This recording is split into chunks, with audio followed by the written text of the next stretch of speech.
It's kind of funny because recently, or a few months ago, maybe 6-8 months ago, I get this text. I had been following the Bad Company. Of course, you're doing fishing like no one has ever done it before, and I had done a world, or part of a world tour with the Azores back in 1986, and I got a text out of the clear blue, and it said, "You may not know me, but I'm Anthony Shea, and I don't know, I followed you all your career, and da-da-da-da, and all this stuff." And I told my wife, I said, "Jessica, somebody's hacked me." I said, "I've got somebody that's trying to act like they're the Bad Company." I said, "This is a joke." And I kept reading, and down at the bottom he said, "My captain, Steve, has met you, and he said you're a nice guy. I'd like to shake your hand sometime." Well, that kind of sold me on it, because I know Steve. We're on the same board together, you know. And I said, so I told her, I said, maybe this isn't a hack. So I sent a kind of generic text back, and he answered me right back. So we kind of started communicating back and forth. And then a few weeks later, or maybe a month or so later, he texted me, and we had kept in touch. He texted me and said, "You know, I've decided I want some legends on board." And I texted him right back and said, "We're not any legends, we're old men." But I said, "If you want a bunch of old fishermen, we'll be glad to accommodate you." So I called Bark and called Skip, and both of them said, "Yeah, let's do it."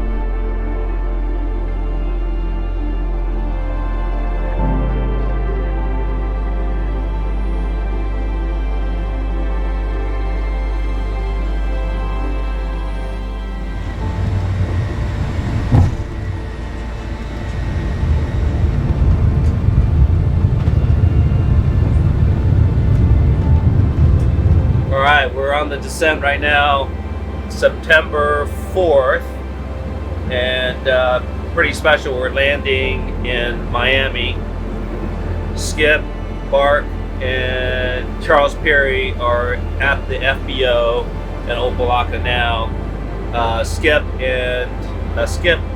had Charles and Bark over to his house last night. They flew in.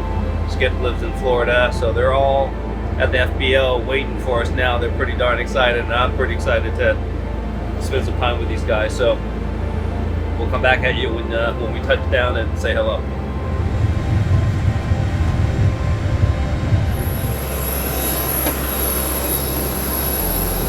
Hi, boys.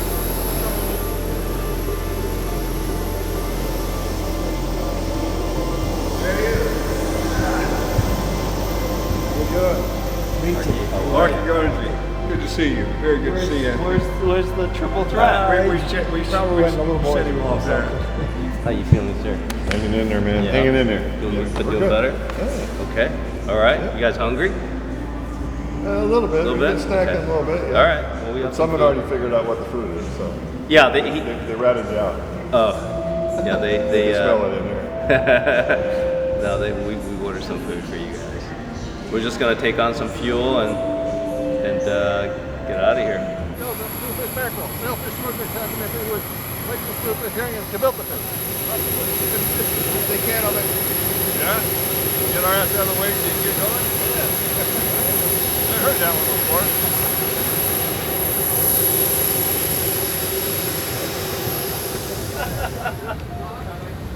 These are open too.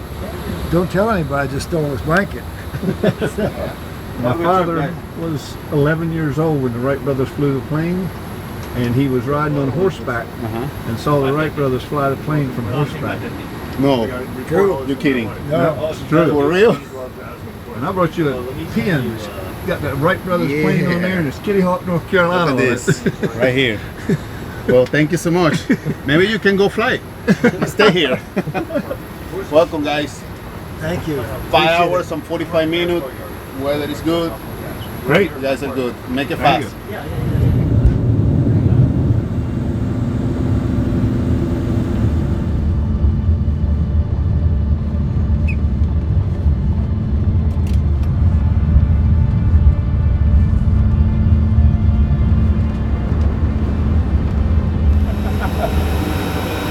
Thank you so much. Thank you. Thank you.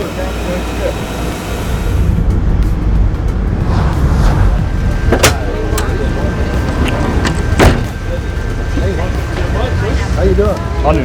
Mark, nice to meet you. Good morning, sir. CP. Anu, very nice to meet you, sir. What? Anu. Anu? Yes. Anu. I'll try to remember. Very nice Quiz to meet on you, that later. I'm Skip. Anu. I'm CP. Nice to meet you too. A little tired. 4 hours sleep. Yeah, I do. Forgot about all this fun jet lag. Yeah, today'll be a little rough, but not any rash late bite. Yeah, the guys showed up here a couple hours ago. Got in kind of early, brought us in our props we had ordered.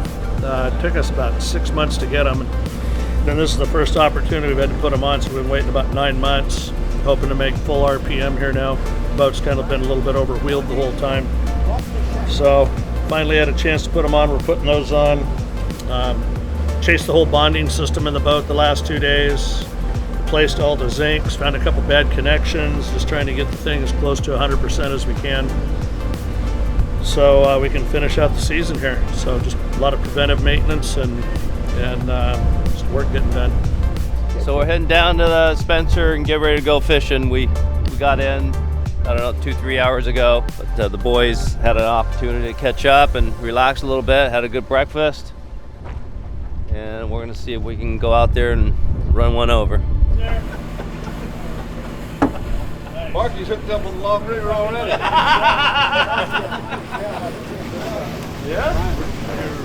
Pair of gloves that I designed. I know, everything. Give them a try sometime if you want to, or whatever. Yeah, no worries.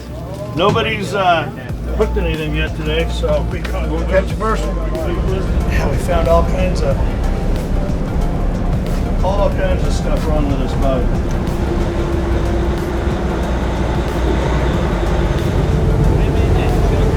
Because they're scared to death. It's the only time they're going to listen to a man. Well, I agree with you 100%.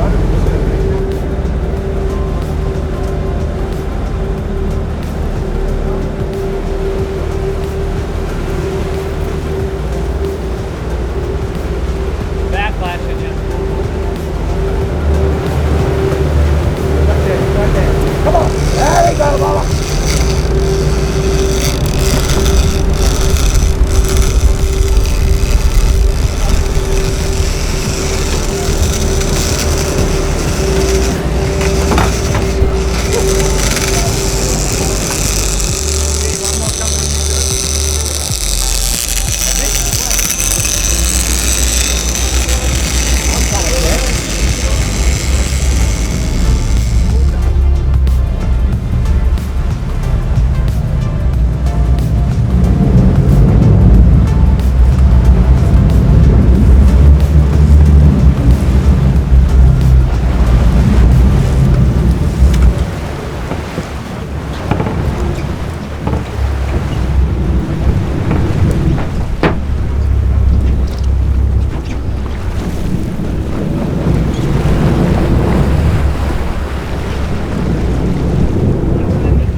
Go ahead for a second.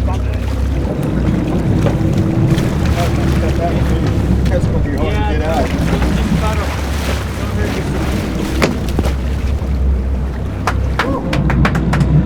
All right. What took you so damn long? Yeah. What's your glasses, David? What you been doing? Just get off up, man. All right, we're on the board. Yes, sir. I like it. Well, there's a pair of That them, was, I guess. I think that's what you had a hard time getting that out. It was right in the boat. I was raised in Fort Lauderdale, Florida, on a drift boat. Grew up on a drift boat. Fished many years as a kid with my grandfather and my dad, and they let me bait hooks in the summertime. So I got to spend all summer on the boat fishing, and it was one of my favorite things, you know, seeing mutton snappers and kingfish and yellowtails growing up in Fort Lauderdale. And as I got older, then I went to the charter boats, and then I got to catch sailfish and dolphin and wahoos, and it was just great growing up in Fort Lauderdale, doing all the different types of fishing we do. As years passed, I moved to the charter boats and been fishing my whole life.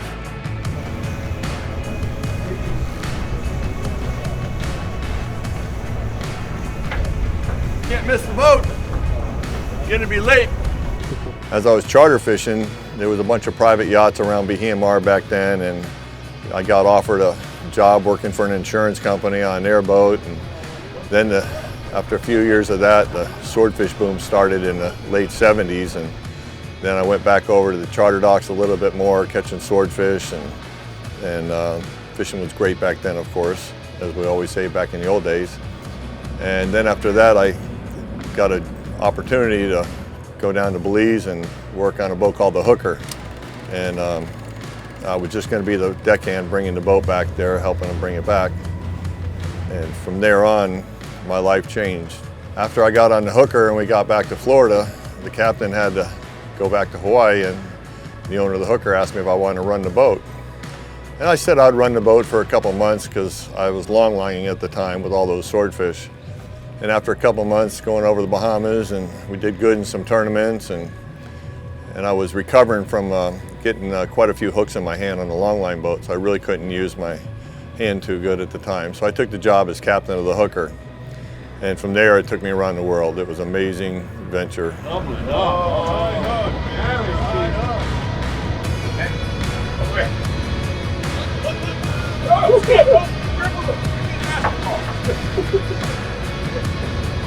He would be yelling at me. Oh, another one. Right. Set. Sleep hold.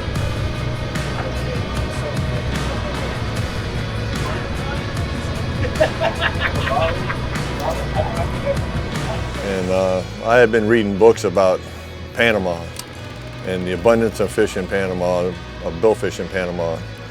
So the next thing I know, I was still very young back then, I took a 53 Hatteras down to Panama and anchored out at Caribe Island, and we caught black marlin, we caught blue marlin, we caught sailfish. I was in heaven. Dolphin you couldn't get rid of. It was just one of the best fishing places in the world.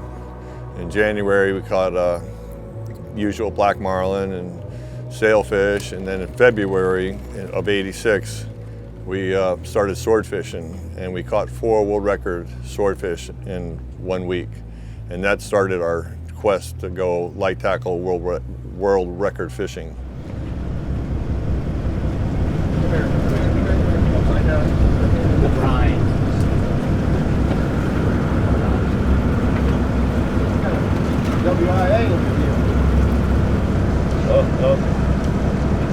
Got to be a little bit bigger.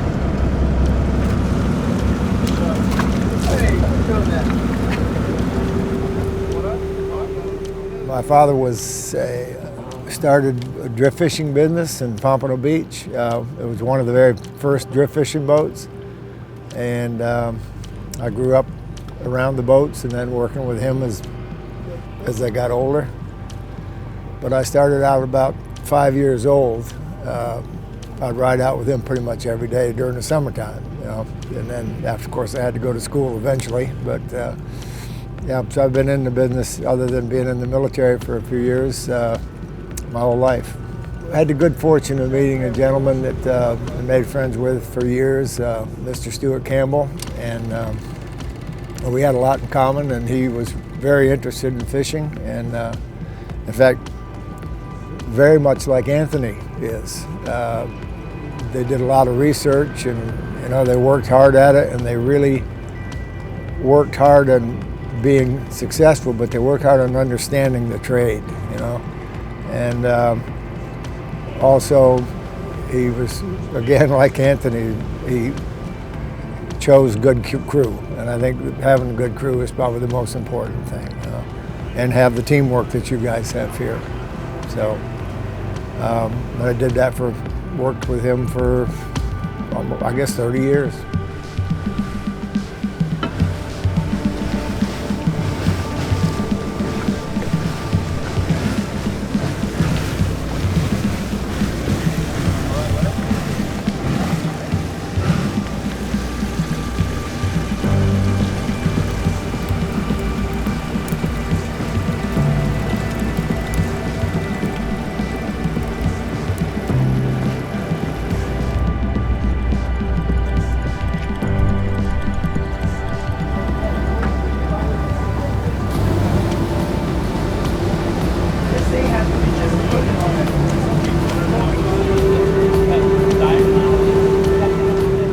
Charles and I have known each other for Well, actually, we both were in Vietnam, and when he got back from Vietnam, he came down to South Florida from North Carolina, and met him through a friend there, and so we fished together off and on for a lot of years. I can remember back in the 70s him fishing tournaments in the Bahamas, and then right on through till today, you know. So we've spent a lot of time fishing together, and had a lot of fun doing it too.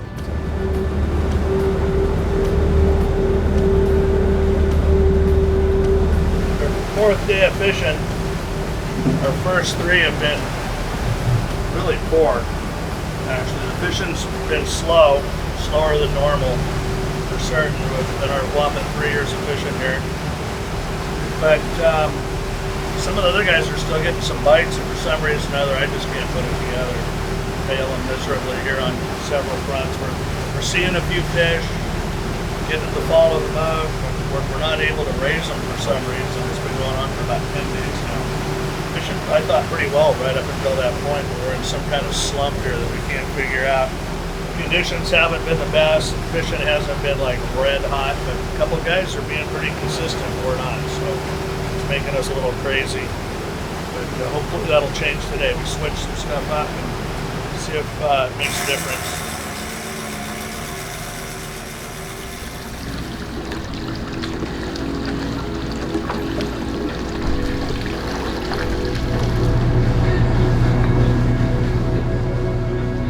I was born and raised in Kitty Hawk, North Carolina. So was my parents, or so was my father, and he was 55 when I was born. So it was like a grandfather-grandson relationship, really. And when I reached 6 years old, he started taking me fishing because he, you know, I was his only son, and he wanted to teach me what he knew, and that's what he knew. He took hunting charters in the wintertime and fishing charters in the summer, and I just started fishing with him when I was 6, and all through my school years I fished on the weekends, and of course during the summer I fished every summer. And by the time he needed the help, so I really couldn't start fishing offshore with the big boys, so to speak, until I was, I think, 14 years old, and was my first year of fishing with full-time offshore. And my first year fishing offshore, we were the top boat. We had 25 blue marlin, and I was quite a happy camper. Of course, I was already hooked on fishing, so catching the blue marlin was a big thing. And then I fished through my first 2 years of university. I fished in the summertime, and that's how I made my extra money for school. And then after 2 years of university, I was at the university, maybe more socially than academically, but I was having a big time, and the government felt like that I was having too big a time, and they needed me to give me a little vacation. So they gave me a little the government paid vacation. And when I come back from overseas, I went back to school for a year, but it was hard to readjust. So I started traveling and fishing. And the first captain's job I had, they allowed me to go to Australia, which I first went to Australia when I was in Vietnam in the R&R. And when I really enjoyed it so much, when I came, after school that year when I came back, I ended up going to Australia riding a unicycle. So you know I was crazy, but I met a lot of people, and the unicycle was a good gig to get a ride. I never had to hitch. I probably never rode a unicycle over 100 yards at a time because people would always give me a ride.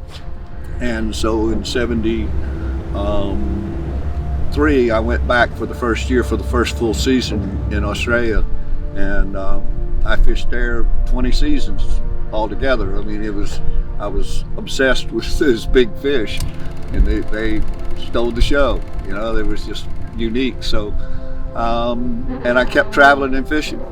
I had a captain's job that I did for the 8 months out of the year in the States, and then I would go back to Australia for 4 months and fish for 3 months and surf for months. So, yeah, it was great, and that's how I And I stayed traveling and fishing after that.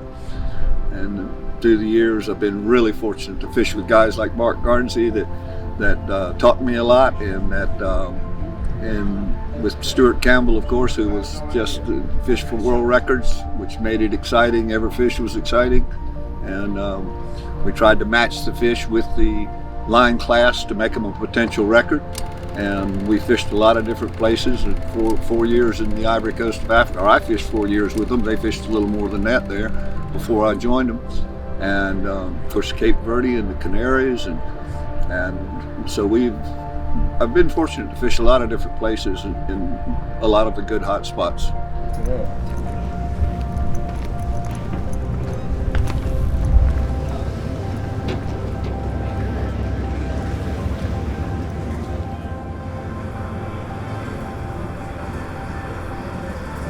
It's been quite a pleasure, and for Skip and Charles and myself, it's really been a good trip. So. I know the fishing wasn't very good, but I know you kind of taken a break for a while. You said you didn't even remember the last time you were fishing. So no, it's been a while. It's kind of fun getting back on the boat. Very much so, which was kind of a surprise to me. You know, I think primarily Steve he's a rock star in this business, and we're both on the committee for the IGFA to put people into the legendary captains and crew. And I had talked to Steve one time previously before I'd ever met him on the phone, just asking him some questions about Cabo and whatnot.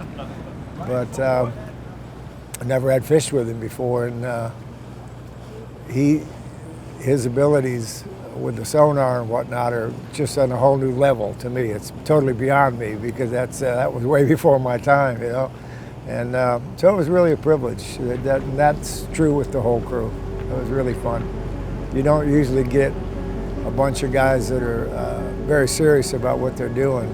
They'll all have different ideas, they'll have different ways of doing things, but your guys were just a pleasure to work with. So we all three of us really enjoyed that. And I know we've all been on, on boats where you're long days, and if the fishing's not good, people had to get a little cranky or a little this, a little that, but that doesn't happen here. Everybody's in the game, working hard, trying hard, don't give up, and yeah, it was a great time, it really was. Good morning, everybody. We're day 5 and last day of fishing with Charles, Skip, and Barkley. Fishing's been a little slow, but the fun factor is high. Catching this a little low. But we've been having a great time with these guys out here and talking stories and just learning from their wisdom. Morning time now, we're at the Azores Bay. Got a whole fleet out there. All the boys are out there today. Lightspeed, our buddy caught 2 here yesterday, so that's kind of the high boat of the week. We're going to try something pretty cool today. I'm looking forward to it. We're actually going to spend a couple hours, see if we can nighttime troll for swordfish. So kind of hope we don't catch them, because if we catch them, that means we're going to be staying up all night, every night. So it's kind of a double whammy there. So hopefully we catch them, but I'm okay if we don't. After talking to Captain Steve Lastly and Anthony Shea, they have the same passion I do for a certain kind of fish, and it's a swordfish. And it's like one of the dinosaurs of the ocean as far as I'm concerned. So we talked about sword fishing and all the sword fishing they do off California and maybe even Cabo all the way down the coast there. So we actually talked about maybe trying to catch some swordfish out here. There's a lot that are seen over the years, and they say they're kind of extra large, like 600 to 800 pounds is laying on the surface. So we might give it a try one night here while we're here, but I'll tell you what, it sure brings the excitement out of all of us. So we're super, super excited to give this a try in the Azores.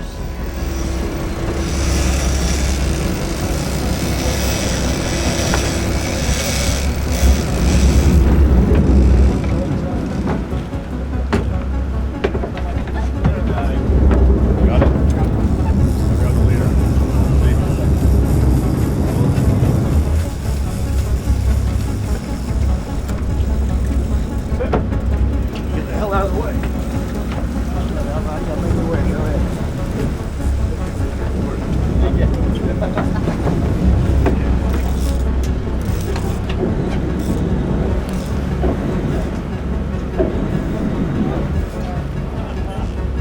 Bagel my day. Bagel my day. He doesn't like you. Well, I guess those reels work.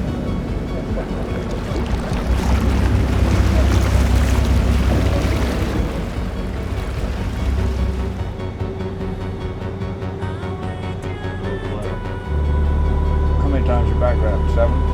Yeah. Sure, always What's your say limit? 7. Gotta do 7.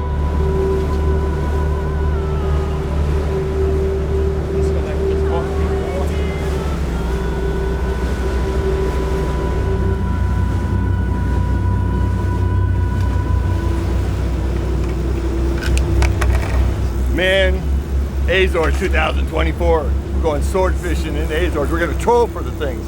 So we're all pretty excited about it here. And fish are big here, man. Big hooks, big baits. We're going to get one.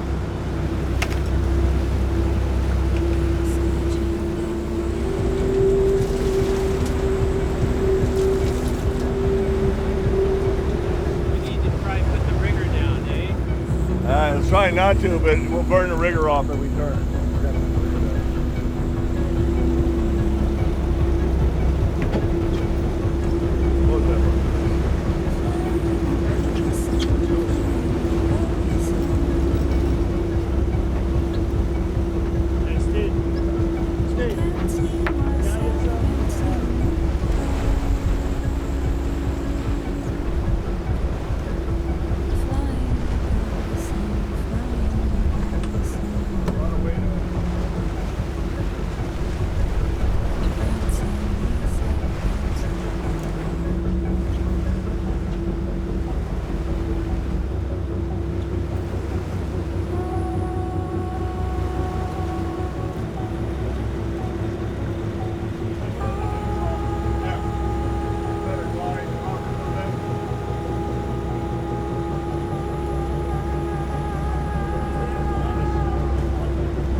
Yeah, but if you see something you want to turn, just start turning. I can always pull this one in a second.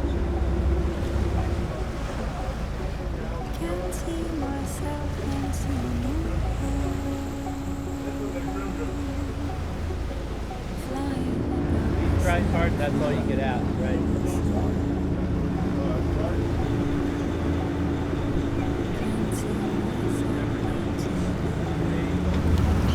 Push the button on that LP, please. I don't feel anything.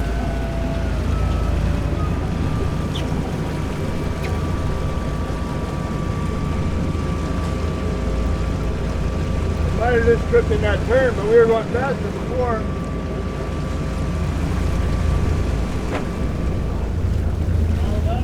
I never felt the thing all the way in. Never felt the thing all the way in. Could have been like a tuna kick. Something biting the other one. Get that bait. Looks like, yeah, I see it. You got the planer up? Yeah, I can. Pull it down, pull it down, pull it down. Put it in, put it in. It's biting it. No, give me that. Throw it, throw it, throw it. Hey, how far back? Just let her go. Let go? Yep. There you go, you still bite.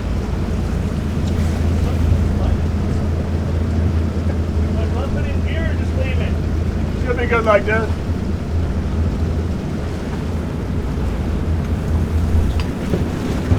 I don't know, I saw it following it from the sonar. Yeah, maybe with a little one.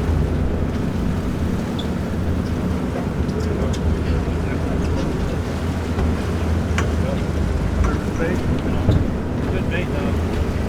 Really good bait. Planers are out.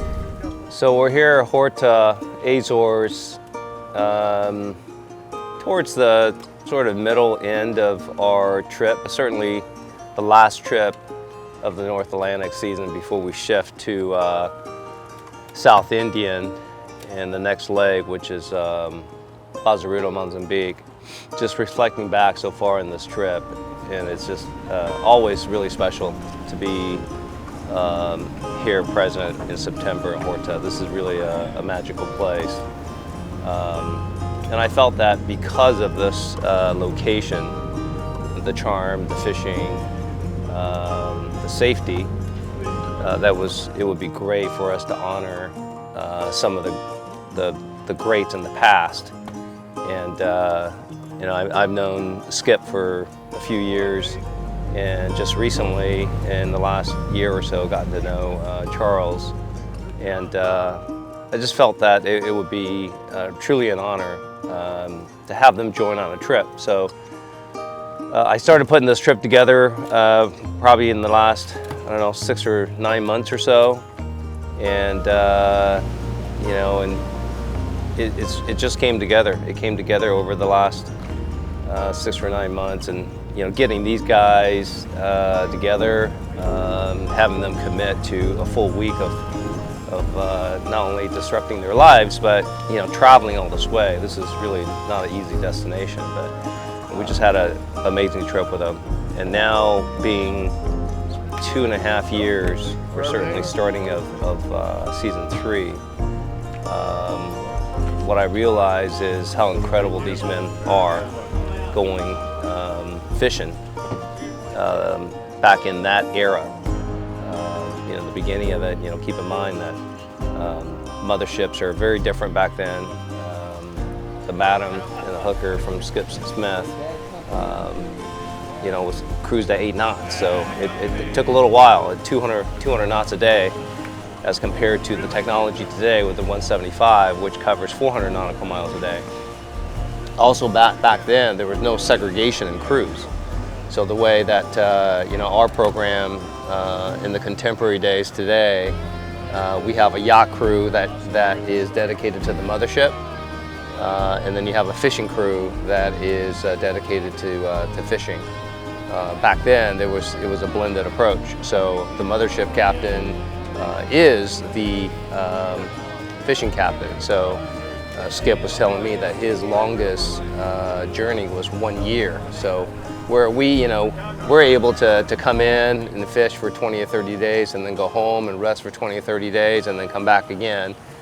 Things were done completely different back then.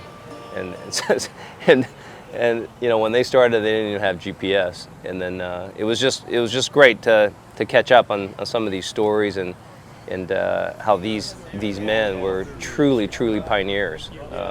No satellite, no cell phones, certainly no Starlink, and for them to carry on by the same driving factor, which is the passion to see big fish. And that's the reason why you know, this particular community are here. I'm looking at all these fantastic yachts that came here this year. Many of them are friends, but all of this heavy lifting to get themselves here along with their boats is just for the sheer passion of seeing the big fish.